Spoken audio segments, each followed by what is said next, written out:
সুপ্রিয় দর্শক, বিএনপি ক্ষমতায় এলে মানুষ ঘুমাতে পারবে না, ব্যবসা বাণিজ্য বিশৃঙ্খলা দেখা দেবে, এমনকি নারীরাও নিরাপত্তাহীনতায় ভুগবে বলে মন্তব্য করেছেন ইসলামী আন্দোলন বাংলাদেশের সিনিয়র নায়েবে আমির মুফতি সৈয়দ মোহাম্মদ ফজলুর করিম।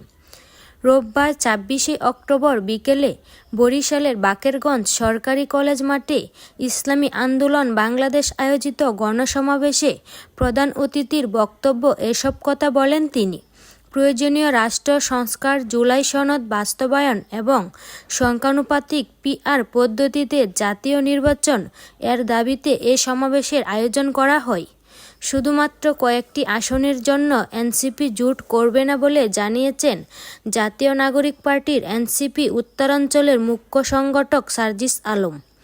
সোমবার ২৭শে অক্টোবর দুপুরে টাঙ্গাইল প্রেসক্লাবে সংগঠনের জেলা সমন্বয় সভায় প্রধান অতিথি হিসেবে যোগদান শেষে সাংবাদিকদের সার্জিস আলম একথা জানান। ত্রয়োদশ সংসদ নির্বাচন সুষ্ঠু না হলে তা বাতিল করা হবে।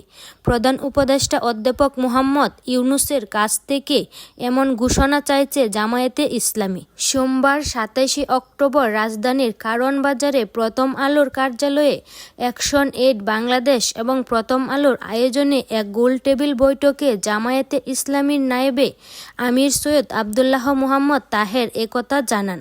সম্প্রতি প্রধান উপদেষ্টার সঙ্গে বৈঠক জামায়াতের পক্ষ থেকে এই আহ্বান রাখা হয়।